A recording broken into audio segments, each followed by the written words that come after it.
What is going on, everybody? My name is Michael Levan. Thank you for joining us for another episode of Ask Octopus, or I'm sorry, OctoChat. Wow, I'm thinking Ask Octopus because I was just looking at the YouTube video. I threw you off my background too. Yeah, I know. Yeah. So yeah, I'm here this week with Ryan and Bob. Gentlemen, how's it going? Good, Yeah. good. Nice week this week. Yeah, I'm excited that it's not 100 degrees anymore in New Jersey. Like it's just dropped significantly. So it's like every time I go outside in the morning, it's 60 degrees, and I love the winter time. So Oh, excited about I woke up and it was 50 degrees. It was great. Yeah, that's why I was actually wearing my octopus hoodie. So, Yeah. Yep. Yeah, you got a custom one there, you were saying, right? yeah. I got it made. And so yeah, because I what I really wanted was it's a zipper. I really wanted the zipper Yep. on that. That was really the big reason because I love our hoodies that we sell. And because I have one as well. But man, it is so hot. I can only wear it when it is winter. I can't wear it around when it's fall. Yep. Yeah, no, it's the perfect time in the morning to wear stuff like that right now, thankfully. Cool. So start off with Ryan. Ryan, how's your week been? What have you been working on? Anything good that you want to share? Oh man, something so good. I've written some actual like Python code for the first time in years. Nice. Mark and Sean over the past few weeks have been building up our API examples with PowerShell and C# on the Octopus documentation site, as well as in the GitHub repo where we store some of those API examples. Mhm. And I had some time this week. I was like, I'll help them out. But most of the examples they had planned were already done. So I was like, well, why not write them in some Python? Nice. That's awesome. You said you were doing API examples, right? Yeah. So it's a lot of things like adding a step to a project, deleting things, Nice. uploading certificates, stuff like that. Nice. That's awesome. What package or what library were you using? Were you using the request library for the HTTP call? Yeah. Yeah, I feel like that's like typically the standard. That's the one I think that I don't think I've ever used any others besides that, unless I was just using like OS packages to do curls and stuff and like make my little own package doing it that way. Nice, that's awesome. Yeah, it's I think it's interesting, like thinking about creating infrastructure, just like creating services, whatever the case may be, with standard programming languages like Python and C# and stuff like that. Because I think for a while, like it was always a thing. Like there was an SDK there, but it wasn't like a lot of people weren't doing it. But now we're seeing tools like Flumi, we're seeing tools like AWS CDK, and like that's literally what it is. It's like write in whatever language you want to create any services that you want. So I definitely think that aspect is starting to get more and more popular for sure. Yeah, and I think for the API examples, I think one of our goals is to support the languages that you can script in with the run a script step. So Yep. we support, PowerShell, obviously, Bash, C#, and Python also, and F#. So I'm kind of got F# next on the list to try and do some API commands, but also interested to hear what the community has, like what kind of examples they'd like to see. I know you'd be interested in throwing some Go examples in there, maybe Yeah. some JavaScript. Yep. Yeah, for sure. Yeah, I think that would be interesting. Like, I'm curious to see which ones people start to use as well. Because I think like our community, like a lot of our community is, a lot of PowerShell and stuff like that. So I'm curious to see or to hear if there are any others that are like, yeah, let's check out Python or Go or something like that. Nice. That's awesome, man. Cool. You have any other plans to add any more stuff to the API examples library? Right now, I've just kind of rounding out those Python examples. Like I said, maybe F# next time I get some time to spend on it. This was kind of a week in between other projects, so it was kind of finding something to do, and that sounded good. But yeah, F# probably would be my next choice, just because I like the language, I like the syntax of it, and again, it's on the run a script step. You can run F# from Octopus, so it would make sense to add that into the examples. Yeah, for sure. That's awesome. Nice. Well, I'm glad you had a fun week doing that. Bob, how about yourself? Oh, it's been editing videos. Nice. Yeah. So one of my passions is how to make the Octopus onboarding process easier. Mhm. And it's more than just like, hey, I want to onboard like someone brand new to Octopus Deploy, Right. like someone who just spun up their first cloud instance or anything like that. It's how do I, as a Octopus admin at my particular company, how do I onboard a whole bunch of new people, and how do I explain these core concepts and everything like that? So Sure. that's Ryan was working on some onboarding videos with us, but he kind of burned through his entire list last week. So he's like, I got some time. Why don't I work on some Python scripts? So this week it was finishing up like pretty much everything that's under that infrastructure tab within Octopus, and really kind of diving in, like, what the heck is a worker? What are machine roles? How do I use machine roles? And making sure anyone who understands that. So it's been interesting. It seems like every time I create a new video, I learn something new as I'm doing it within the tooling. Learn some new technique, learn something that makes it go a heck of a lot faster. So if you look at like the very first video, which I think is the create environments that I did, and then you look at the most recent video, which is machine policies, you'll probably see a stark difference in just technique and quality. Nice. That's awesome. Cool. Yeah. Did you do a lot of video editing prior to doing the Octopus videos and stuff like that? No. It was the extent of my video editing was the old Ask Octopus videos. This was before Ryan took over and made it better. It's when we just kind of chatted like this, but it was more just Ask Octopus, and it was a little bit more recorded. Nice. It was me because how we did it in the past is we recorded 3 episodes all in one shot. Right. Every person just kind of went around and talked about their different Ask Octopus question. Mm-hmm. And then I just went in and I just cut it up using Adobe Premiere. It was fine. But we use Camtasia now to edit all our videos and record all our screen grabs. It's a much better tool for that particular use case. And then we use Audacity for our VO work to make it sound like I work at NPR. Nice. That's awesome. Yeah. It's funny. So like, I feel like a lot of people say, to start out with Camtasia or something like that, because Premiere is typically more of a learning curve. I ended up starting out with Camtasia for like a very, very little while. And then I switched to Premiere just because like I wanted to use a few different built-in options that it had. And now if I try to switch back to Camtasia, like it looks more confusing to me than Premiere does. And it's probably because I've been so used to it for such a long time. But both of them are, I think they're probably like the industry standards, I think, at this point. I know a ton of people that use Camtasia. The thing I like about it is it's really focused on screen sharing and screen recording. So a lot of the technology is about zooming, panning, clicking, cursor smoothing, which is a big one because it looks like I just downed a bunch of coffee right before I recorded my video with my mouse. So it makes it go a lot smoother and everything like that. Yeah, I really enjoy. I will say I really enjoy using it. Excuse me. Nice. That's awesome. Yeah, that's it's also fun as well. Like I think editing and stuff in general is pretty fun. Like being able to play around with what the actual sound like. Like if you have any background noise, you can edit that out. Like I always have some sort of background noise or like some sort of static or something because the highway is like literally right behind me in my office. So there's always something. So I love the fact that, I can go in there and just edit that stuff out. You can also put, like subscribe buttons for YouTube or something if you're doing that. And, there's a whole bunch of different options. Nice. That's awesome. Yeah. Cool. Well, and we really dived, and then we also really dived into got into Audacity to record our VO work. That was our other big thing, learning about all the different techniques. And I learned how to kill background noise using that tool. I was like, oh man, this is a lot of fun, so. Nice. That's awesome. Yeah. I'm glad you had a fun time with that this week. Cool. Yeah. My week has been pretty much just a lot of implementing code quality practices and stuff like that. So one of the big things that we're focusing on with the Terraform provider, we're not even working on really features or anything at the moment. We're really working on testing, ensuring that we're essentially able to catch all of the edge cases and stuff like that. Working a lot with John. He introduced me to a term called defense in depth, which is like a computer science term, I guess. And essentially what it is it's like you're testing for everything, even if, say, another package is already testing for it.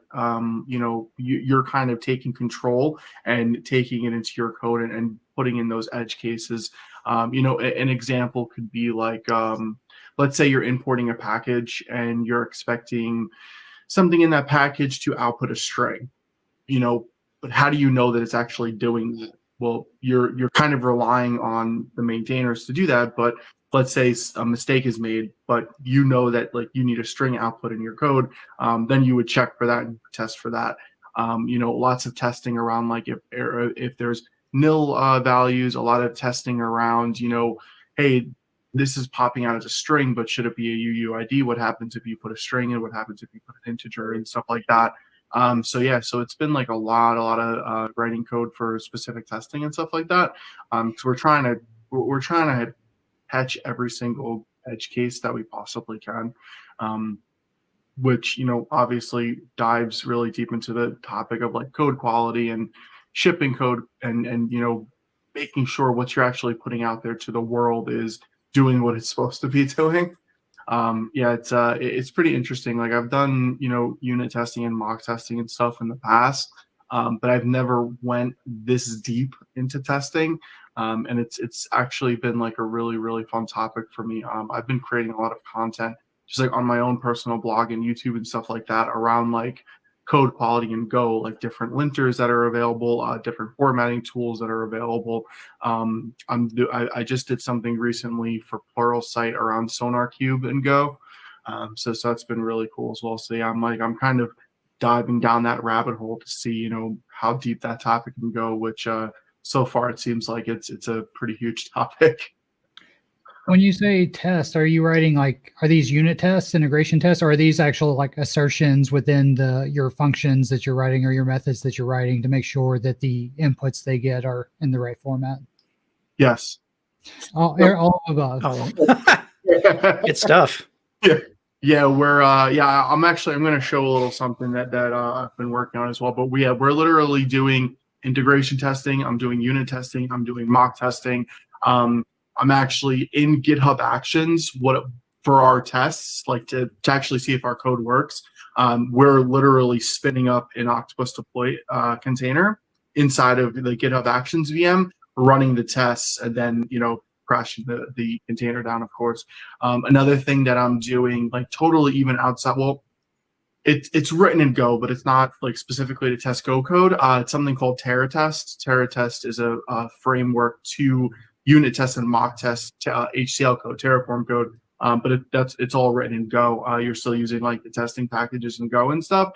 So we're literally testing like every single case that we possibly can come up with, including at the client level. Like John's working a lot with the client SDK, and he's testing for pretty much everything at this point. And then we're also going through like a ton of best practices. Like Uber has a really, really good guide on best practices for Go. And then Go also has a lot of like best practice guides and stuff as well. And just like a lot of things that like you wouldn't like assume or think in like different languages. So it's been really cool as well. Yeah. So a lot of those topics, it's been super fun. And I think I'm going to go down this rabbit hole for a little bit, just for like, my own personal learning of, what is like writing quality code and shipping quality code actually mean? Like in what depth can you go with that? Because it's funny, like I'm part of like a lot of different communities on like Discord channels and like even just like browsing through Reddit and stuff, and like I feel like you see people talking about testing a lot, but it's like very, very just right at the edge. Like nobody, from what I can see, is like really going deep into testing, because I think there's a bias around like if you go too deep into testing, then like you could kind of go down this rabbit hole and never get anything out. But I guess it's controversial. Like for me, like I don't know which one is like the best option, to just like test very little or to test a lot. Like I don't know if there's like an in between there type of thing, because I feel like the more you go and the more you test your code, the more issues you can find. The more issues that you find, the more tests you're writing around those issues. So I feel like it's just like a spiral that just keeps going and going. So that's been. Yeah, there was a reason when I worked on an application before I joined Octopus. There's a reason I had like something like 10 or 12,000 unit tests. I mean, it's just kind of like a natural extension of, hey, I need to do this, I need to do that, I want to verify this, I want to verify that. Yep. I have mixed feelings about unit tests because the thing that I always kind of get back to is one of the key metrics is like code coverage. It seems like with unit tests, that seems to be a very key metric. But oftentimes, some people, and I found this, is that it's very easy to write a test that quote unquote covers code, but doesn't do anything or is impossible to maintain. Yeah. And then also, are you covering the right thing is the other big thing to me. So Yep. code that builds a SQL statement or this runs like it just invokes like a simple store procedure or something like that. I don't think there's a lot of value add in doing something like that. But in writing a test that, hey, yes, you can write a test that, yeah, I call the right store procedure, but was that really a worthwhile use of your time? Versus, hey, I have an algorithm. I need to test all the different possible permutations of that. Or I have a library. I need to test all the possible inputs, outputs, and all this other stuff that goes along for the ride. So I love unit testing and I love integration testing when it's done. I want to say right, but where it's like, it feels like it's like this right mix between the absolute insanity of we need to have 100% code coverage and no code coverage.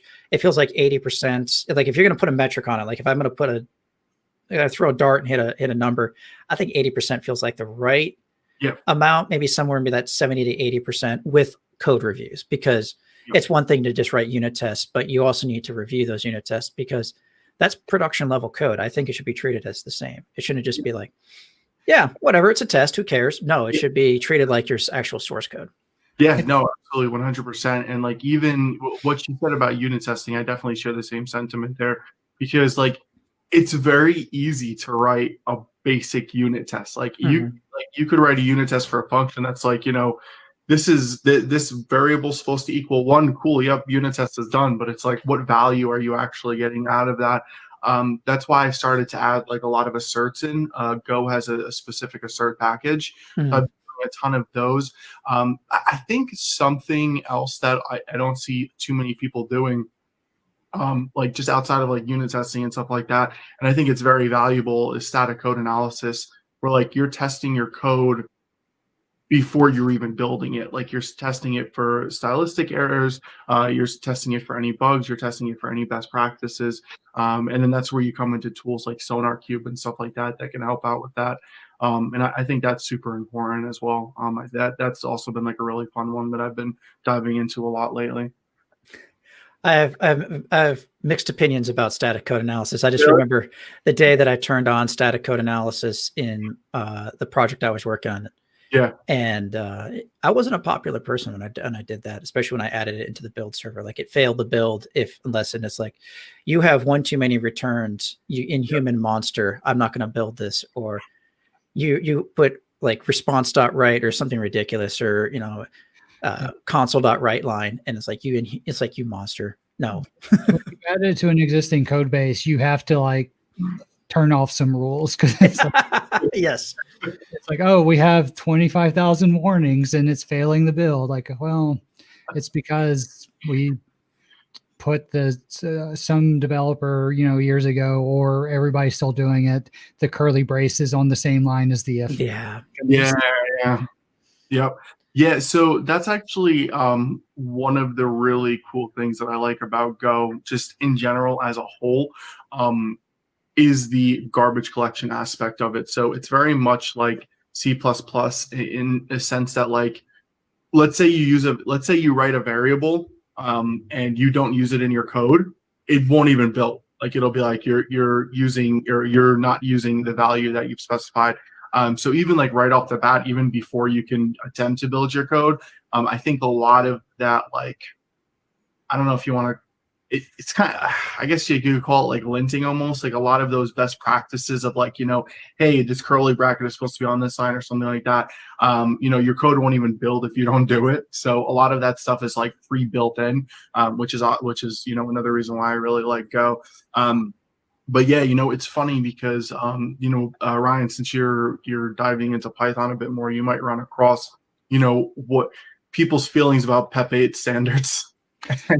Yeah, I remember that from my previous Python days, and the one that comes up all the time is Python is white space significant. You can't mix tabs and spaces. Yep.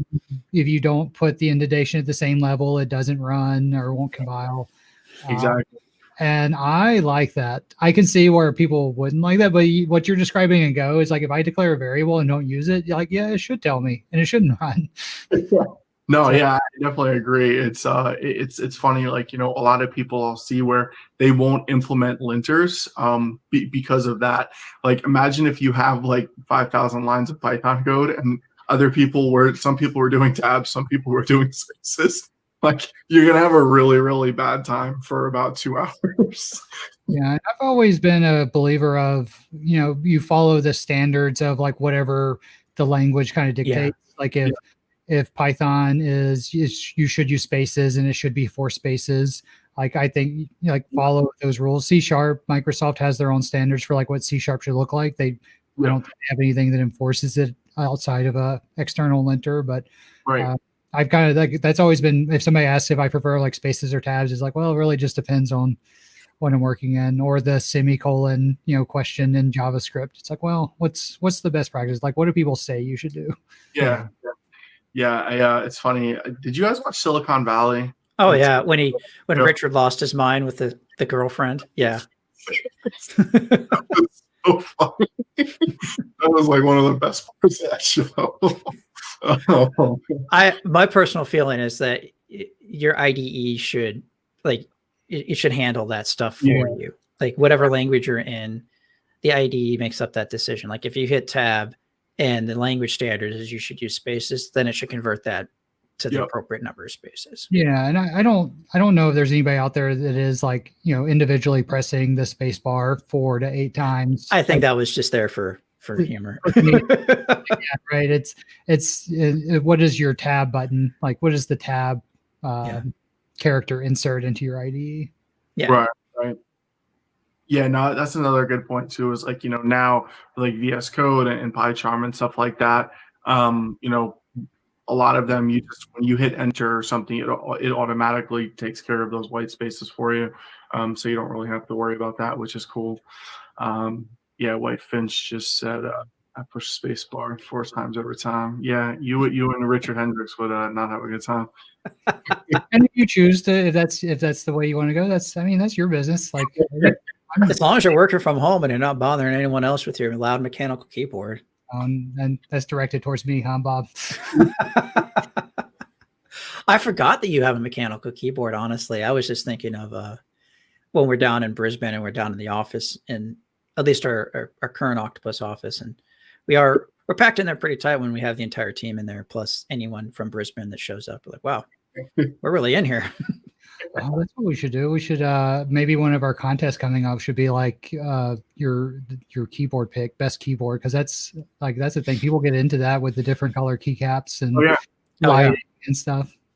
Well, I will do that for this week actually, so I didn't have anything planned. Ooh. Perfect. Sweet. I'm going to get some keycaps mailed to me soon. Oh, wow, you're going all in. I just have the plain, like I have our ErgoDocs, and it's ErgoDex, one of those two, and it's just the plain black keycaps. Oh, yeah, I have a Logitech, the K680, the wireless one that's all ergonomic. It's funny, I switched to that, and then I had to set up another desktop downstairs for my wife, and I wasn't paying attention, so I just grabbed one of my old Microsoft ergonomic keyboards and I tried to use it again. I'm like, wow, this is actually pretty painful to use, even though it's virtually the exact same layout. I was like, oh, what's going on here? So, yeah, I had the Logitech G513 because it rated like 2 years straight for like the top 15 best programming keyboards, and it was always number 1. And I used to use it in the office that I used to be in, but I always used to have my headphones on, so I didn't hear it.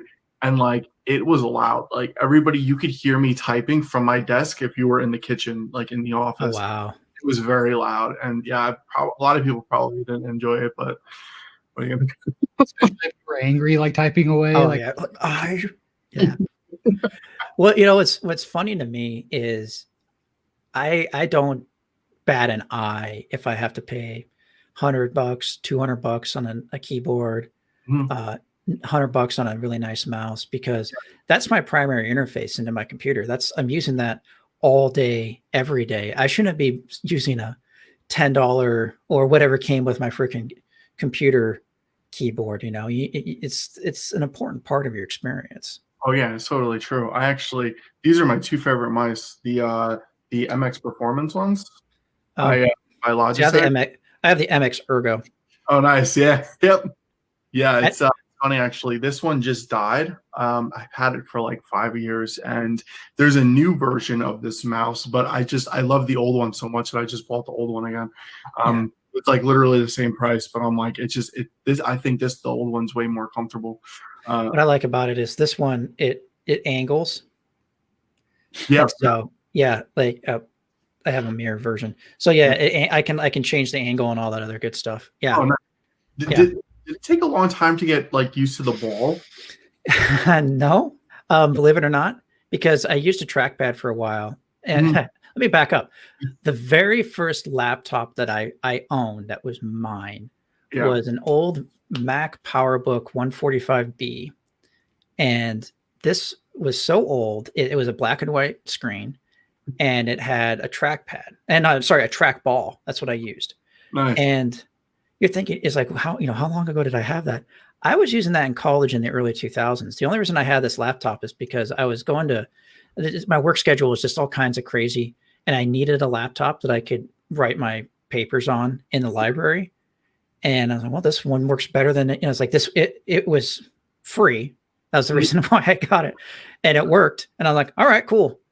Problem solves itself. It wasn't like I was trying to do anything super fancy. I was literally just typing out term papers on it. That was it. That's awesome. Yeah, I know that a lot of the Lenovo laptops still come with like the little trackball. Oh yeah, still does. I don't know anybody who uses that, to be honest with you. I think it's like the hardest thing in the world to use. I tried using it because I have a Lenovo. I tried using it. And this is it. It's like, it's precision. I'm like, yeah, it is precision. I am not precision though. Yeah, exactly. It's like using it's like using a very fine paintbrush and like, yeah. Oh man, yeah, that's awesome. Cool. So yeah, actually I wanted to bring up a few blog posts that we had this week. I'm gonna go ahead and I'm gonna share the screen here. Oh yeah, I did it right the first time. Look at that. Cool. So this is actually one that I wrote on GitHub Codespaces. So I don't know if anybody's had a chance to take a look at that, but GitHub Codespaces is essentially what Visual Studio Online was, and then that turned into Visual Studio Codespaces, which is like you're writing your code in Visual Studio, but it's in a web browser. And then they've just integrated Codespaces into GitHub. So I was in the private beta, where like you can actually like write the code just right as you would in Visual Studio Code, but from GitHub, which was I think I could actually show it. Yeah, so I could go to like Codespaces, for example, and then I could go to a code space here, and then this will start to load up here. Hopefully I still have access to the beta. Let's see. So it looks like it's taking a while, but yeah. So what this will do is this will literally like give you the ability to just not even have to use Visual Studio Code downloaded or anything anymore. I think the idea here is like Microsoft is trying to get everybody into one place. So it's GitHub Actions, and you store your code there. And oh, by the way, now you can write your code there, in the same place. And you can build your code there with Actions. Yeah. Yep. Exactly. Yeah. So yeah, you can do a lot of stuff there with that. But yeah, this is a blog post I went through just setting it up and all that. And it has like the same extensions and stuff like in standard Visual Studio Code, which is great. So the second one by Alex Yates, this one was actually really, really cool. The ability to protect your data, and you kind of think like it's going to start off purely from a security perspective, but Alex actually writes it from an Octopus perspective. So he goes into like understanding how Octopus deploy works, and that's step one. He goes into jump boxes, and then as you go through the blog post, you can actually see that it's security. It's security focused inside of Octopus, and essentially how you can interact with Octopus in a secure fashion. So this is actually a really cool, and I'm going to try a few of these steps out that he put in here. And it all makes sense. I feel like we all get really wrapped up in like the hot stuff, the hot tech that comes out, and all these cool different tools and platforms and stuff like that. But obviously, we all have to keep our minds there that like we still need to think about everything from a security perspective.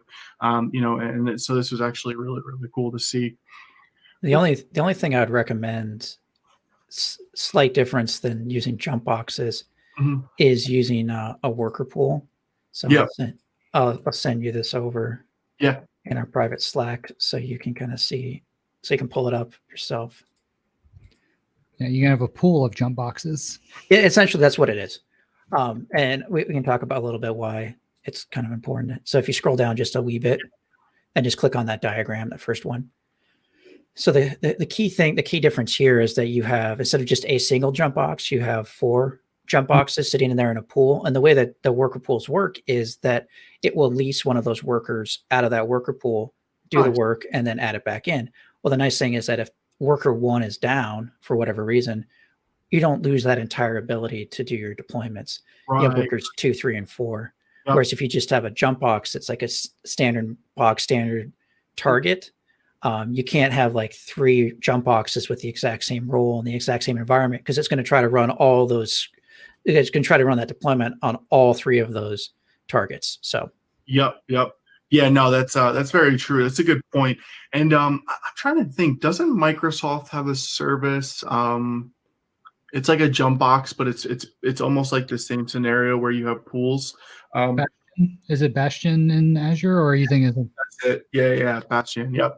Yeah, so that's really cool. Yeah, and that's definitely a good point. I think jump boxes are like, I think they were really more popular. Like that was the way to do it. 10 years ago. But now we've kind of shifted towards exactly like you're saying with this worker pool model, because it makes sense. Like if you have one jump box and you get an SSH into it, and then you go from there somewhere else, and that thing goes down, like nobody's doing their job that day till infrastructure jumps in and fixes it. So. Yeah. And with the 2020.1 release that came out with Octopus, you can now have worker pool variable types. And so then you can scope different worker pools to different environments, which to me, that's when you could really use database worker pools, because you could have your development worker pool with all your jump boxes running under a development AD account and use integrated security and test 1 and test worker pool and staging worker pool and et cetera, et cetera. Nice. That's awesome. Cool. Yeah. I gotta read through this as well. Awesome. That Sean Cessna and I, we spent quite a bit of time on these. Nice. On this doco. Yeah. That's awesome. Sweet. Oh yeah, we got another. So with 2020.1, this is kind of what our recommendation is to have. If you're using integrated security, is to have a separate worker pool per environment. Okay. Nice. Yeah. I mean that definitely makes sense. Of course. Nice. I'll admit that when I was setting up database migrations, several years ago, I didn't know about the jump box pattern, so I just threw that target directly on the database. On that SQL server, you're just like, yeah, YOLO, whatever. Yeah, until like that SQL server is the primary node in your cluster, and that goes down, and you have a failover event. You can't do any deployments. Like, what just happened? My database wasn't big enough to deserve a cluster. Oh, we've actually talked to a couple customers, and they're like, well, we put the targets on all the nodes in our cluster. I'm like, well, that's going to be an interesting time. Better now. I would definitely use a jump box or a worker. Yeah, exactly. Yeah, no, and jump boxes work great. And I think there's very specific use cases. And, we're not trying to disparage like what Alex put together, because it makes a lot of sense. Sure. I was just saying that this is more of a natural extension on that idea if it's hyper Octopus focused. If you're not using Octopus, if you're using some other tool, then yeah. Oh yeah, no, absolutely, 100%. Yeah, I even think like, if you're not using Octopus and you're in Azure, definitely look into Bastion and stuff as well, because it's essentially the same concept as, Jump Box 2.0 or whatever you want to call it. Nice. And then speaking of database migrations, we actually didn't plan this. This just happened to be one of the blog posts. Database migrations lesson learned by Frank Lin, and this was a really cool one. He goes through multiple different ways with multiple different languages. So you got some JS here, you got some Python, Ruby, .NET, Java. And he kind of goes through the lessons that he's personally learned through his his experiences and stuff like that, from a database migration perspective. And this is a really short and sweet blog post, which is awesome. I like this lesson here, right? Test to exercise each migration script. Definitely need those tests in there if you're planning on migrating a database. I think that would make sense. Cool. Yeah. So these are the blog posts up that we have this week. Definitely go and check those out. You can see all the blog posts as well at octopus.com/blog. I was seeing Fluent Migrator in the list. Like that was my migration tool of choice several years ago. So I haven't seen that name in a while. And most people don't know about this. If you go to octopus.com/database-deployments, that will link to all the database deployment blog posts that have been written. Oh, nice. That's awesome. I didn't even know that. Yeah. That's awesome. Yeah, marketing put that in there. Because I did a talk, oh my gosh, it was just a little over a year ago, or maybe 11 months ago, on database deployments. And I frantically wrote like 4 blog posts in 1 week. And I'm like, I need to be able to point someone to like all those blog posts that we've been writing. And octopus.com/blog/tag/database space deployments. It's just, no one's going to find it. So that's awesome. I have a migration question for y'all and anybody watching. Do you ever, because I've had this question kind of come up and I never did it. I think I did it yearly was the cadence, but do you ever roll up your migrations? Do you ever kind of throw away the old ones? You're like, the database has all of the migrations up to this point. The package going out, updating the database now only has new stuff. So it's almost like you create a new baseline, essentially. Basically, yeah. You just assume that the database has up to version X of the migration. So you're basically to clean out your migration package. So, you don't have a bunch of migrations that have already been run. Why are you pushing those? I would say for me, if it makes it easy to create a new baseline, like some tools, I know, like I think with Redgate, it has the ability to basically create a new baseline for you, which that's obviously the preference. If you're not doing custom databases per customer, like in a SaaS type solution, or you have to deliver them the database and you're signing up a new customer, I could see definitely getting rid of that. If you did create a new baseline every year, to me, it kind of makes sense. You might want to you could also do every 6 months, once a quarter. It really depends on the number of deployments you're probably doing.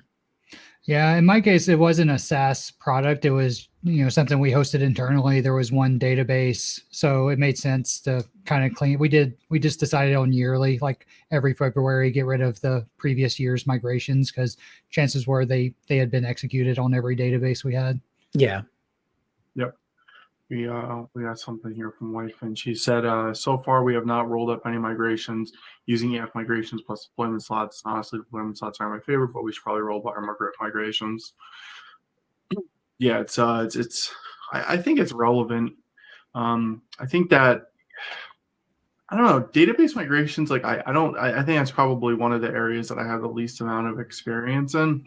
But yeah, I mean, I definitely, I agree where like, I don't think that there's a reason to keep an old migration path around because chances are you're probably not going to use it. But I mean, can you store those? You could store those other places if you ever need to pull them again, like some sort of warehouse or something, right? If you wanted to. Yeah, I think we may have Depends like on the tool.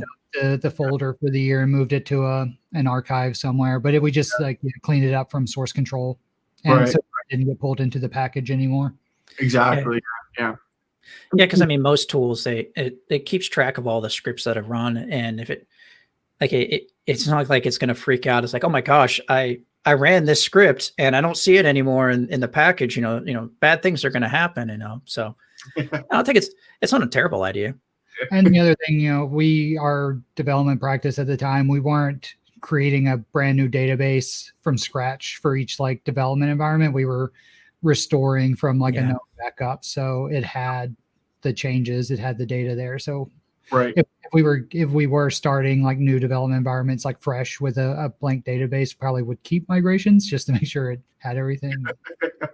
Yeah. Yeah. No, that's fine. Yeah, I would say whenever you establish the baseline, that to me is when you do that the backup and restore for your testing databases, or for your, like, if you're setting up new customer databases or anything like that.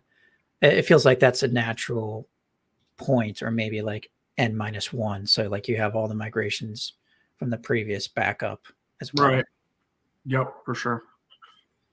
Let me go back over here. So we also have another new Ask Octopus this week, and Ryan goes through setting up progress bar in the deployments. Brian, you want to talk a little bit about that? I actually haven't gotten a chance to watch this yet, but Yeah, I this is a feature that I didn't know existed until it came up in community Slack.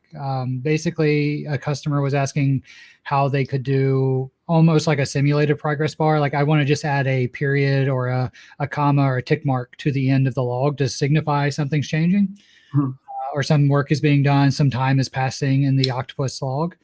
But the way the Octopus task log works, it really only displays new lines on the UI based on the new line being written. So when new lines come in, that's when it updates. But Michael Richardson shared this update -progress commandlet. So similar last week, I talked about write highlight and how you can pull some important information into the task summary. This lets you add under the task log a little progress bar that you can customize and say, this long running task is like 10% done, it's 50% done, and so on. So I didn't know this is something I didn't know about that I didn't know existed 2 weeks ago. So happy to share it with everybody else. So now everybody else knows. Did you add it to the documentation so it's not this magic command that appears out of nowhere? That's next. That's next. Yeah. That's awesome. Nice. Yeah, I definitely got to check that out. That'd be really cool to see. Then we have, so Microsoft Ignite is next week. It's a free event. So if you're interested in what Microsoft is doing, you could definitely register for that. It's the 22nd through the 24th. I don't know if you guys attended Build this year. I attended Build virtually this year, and a lot of really, really cool updates. So I'm excited to hear, specifically around different language support in Azure. So I'm curious to see, I know they were talking about extending their language support in like Azure Web Apps and stuff like that. So I'm curious to see if they'll talk about that at all. I also know that with Build, I think they had a few complaints because what was happening was like there would be sessions going on, but like they would be 24 hours. So, at like 1 a.m. your time or something like that, like if you wanted to watch a session, you couldn't. Obviously, afterwards you could because they were all recorded and stuff. But I think this year for Ignite, they're doing it a little bit different in terms of like time zones and stuff like that. So I think that might be a little bit easier for everybody. But yeah, if anybody's interested in Ignite, this is where you can go to register for free.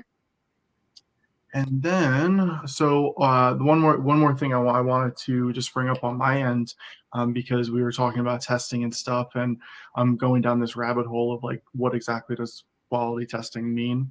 One of the things that I'm working on for the Terraform provider is, just maximize this, is unit tests, and well, they're actually more mock tests than unit tests for something called Terra tests. So for example, let's say I go into like Azure account creation. What I can do here in this Go code is I can have a function with this testing package.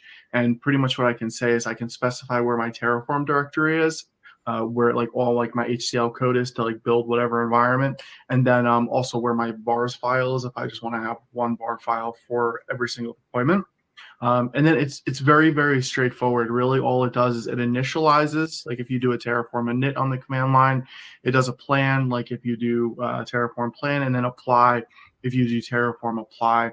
The one interesting thing that I found, because I've used this in the past, but I didn't use the E option here. And what E does is it gives you another value. So what you can do is you can throw an error handling in each of these as well.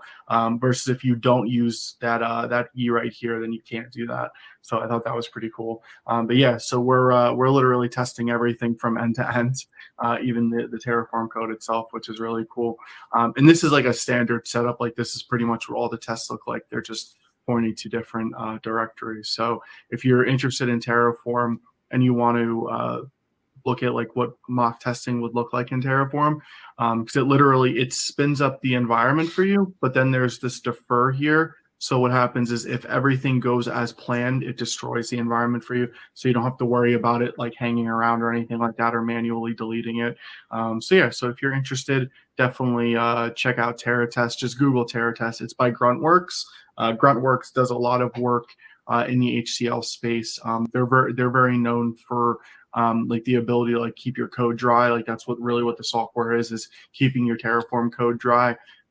There's a really popular book called Terraform Up and Running. I think O'Reilly publishes it, but it's all based around writing your Terraform code with TerraGrunt. So it's really cool if you guys want to check that out.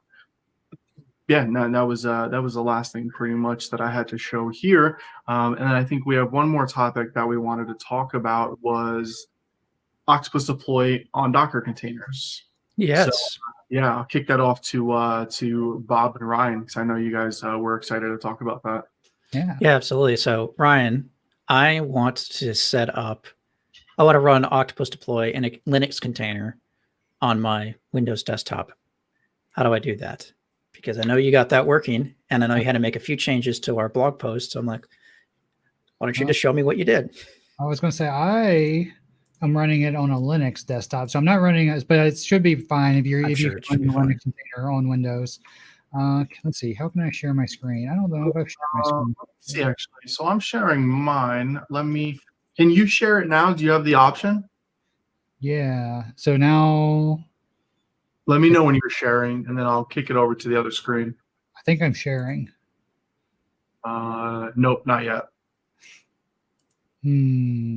Unless maybe it might only pick up the one screen because I'm hosting. I don't know. It should pick up both. I'll share reshare your screen again. Oh, here we go. Perfect. Sorry, I had to add the stream. Cool. Yeah. So I am running this. This is running on Ubuntu. It is. What's my Docker Compose file? Yeah. So I pulled this Docker Compose file from the blog post that Matt wrote. It was Matt, right? That wrote about the Linux container announcing it. And he had some example Docker Compose files. And I just lifted those and dropped them onto my Linux server. And I did a few additions. I did add, you can see here, these volumes for the SQL server so that it can persist whenever I inevitably destroy my containers for one reason or another. And then likewise for my Octopus volumes, so I can save the task logs in the repository. And the reason you want to do that is when you do an update, so you update your Octopus version, it will keep all of that stuff and you're not starting scratch from a fresh container with like no packages and no history and no task logs. Nice. Now, can those volumes, like the volumes on your host, can that be a variable? I believe so. I haven't done it that way, but if you look, there's a lot of variables in there. So the actual SQL image, my SA password, I'm thankful that's in there as a variable and not being broadcast live. So I have a feeling I could probably guess it. Blog post is not the same. I changed like 1, 2, 3 to 3, 4, 5 or whatever. There you go. So that's all coming from a .env, .environment file. So whenever I run this, it'll pull those values in. And likewise for the Octopus server tag. So I think mine is still set to like 3.3, 2020 3.3. You can go in, update that environment to 3.4, 3.6 is what we have out now. And then bring down the containers, bring them back up, and you'll get an updated Octopus. We also, Leanne showed this on our 2020.3 release webinar. She did a whole demo of doing the upgrade process through the Linux containers with a file very similar to this. Nice. Yeah, that's really cool. Yeah, because the reason I'm excited about this is because I could see this then taking a really interesting turn. Because right now I basically spin up a bunch of VMs locally it's my quote unquote octopus cluster, and it's just running on my laptop or on my desktop. And yeah, it's fine and it works okay. But I'd much rather use something like Docker, which is meant for that type of work, because I always have to worry about, what's the machine name and finding the latest version of Windows and running through the ISOs or doing like any number of those different things where you have like unattended and, automatically fills in a bunch of different things for you. And like, I just don't want to mess around with all that. I just rather just spin it up, do what I need to do. And then when I'm not needing it anymore, just turn it off. Yeah. No, it's a very good point. Like that's, like you said, that's literally what Docker should be used for. One of the many reasons to use, containers and stuff like that. Because even like you think about a scenario where, let's say you have a VM on a virtual machine or something like that, and you get to maybe like a conference or something like that, and you want to show something, you got to spin up the VM. You got to make sure all the services are running. Oh, is the VM okay? Oh, do I have Windows updates? Oh, do I have this? But like with that Docker Compose file, you just literally Docker Compose up. It's running on localhost. Go to localhost, whatever port you specified, and that's it. And then you're up and running. Which is obviously awesome. Yeah, no, it's really cool. And that's I've been messing around with that as well, because we're running our Terraform provider tests with Docker Compose. We're like literally spinning up an environment and then spinning it down in GitHub Actions. So yeah, no, it's definitely cool. And then so we have it for both Windows. We have Linux and Windows images, right? Yeah. Yeah, nice. That's awesome. I learned to not really run those Windows-based containers, just because if you have unless you have a lot of memory on your computer, because it loves it.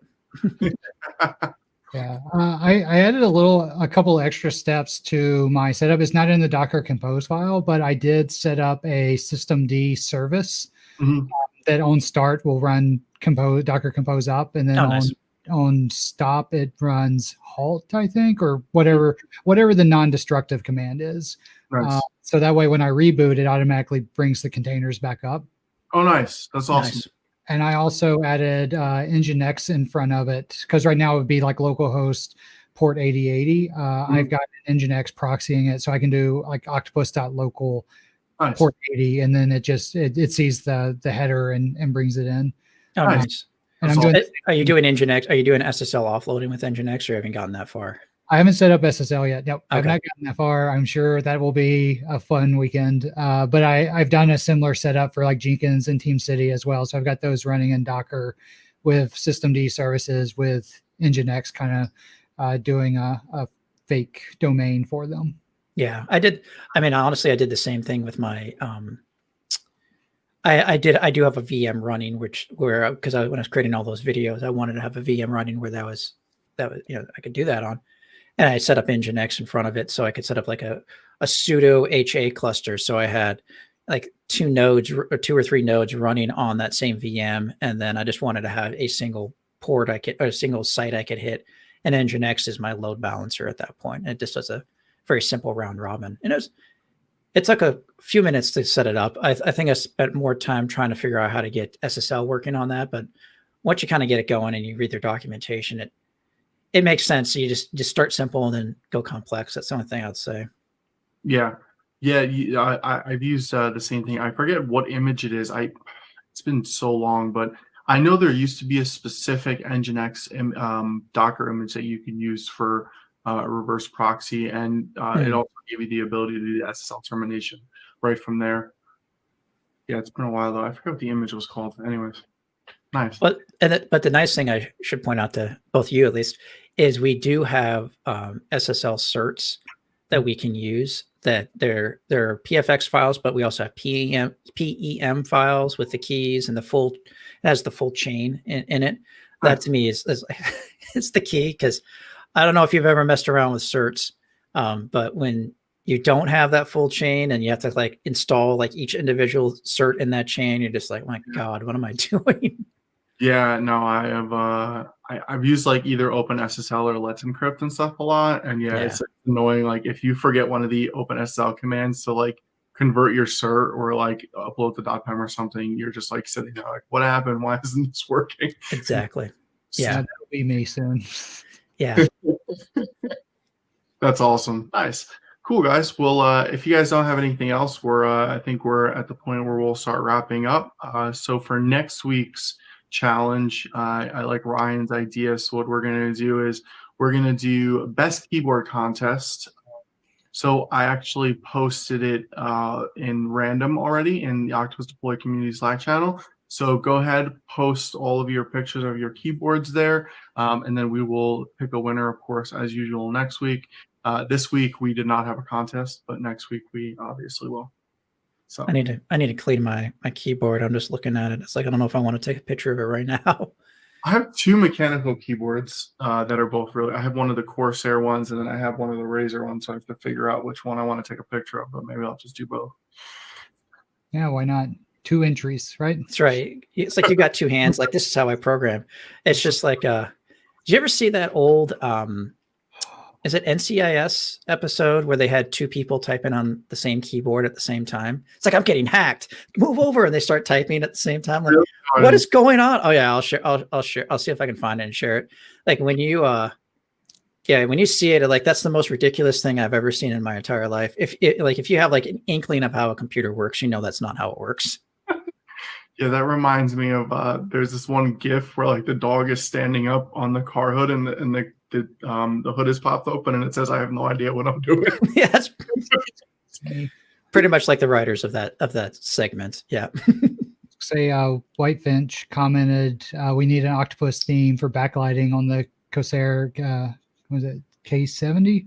And I'll say if you go to octopus.com and go to company, there's a branding tab where you can grab the hex for the color of the logo in our backgrounds. I use that for some of anything where I can put a hex value in. I've got that set up. That's awesome. Yeah, I have the K70 RGB as well. I got to I got to play around with that hex to see if I can get that to work on my keyboard.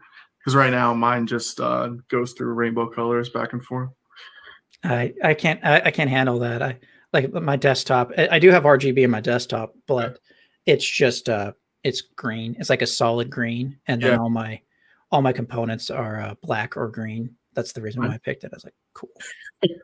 That's awesome. Yeah, I think I know my GPU lights up, and then I have like some other lights and stuff inside. But where my desktop is sitting, because I have one where my case is like it's cut out, like the window is cut out. But the thing is, where my desktop is and where my wires are running through, the window is on the other side. Yeah. So I can't look into it. Yeah, I don't know why I set my stuff up the way I did. All right, cool, fellas. Well, thank you guys so much for joining me this week. We appreciate it. Thank you, everybody who tuned in to watch, and we will see you again next week. Take care. Yeah, have a great weekend. See you later, everyone.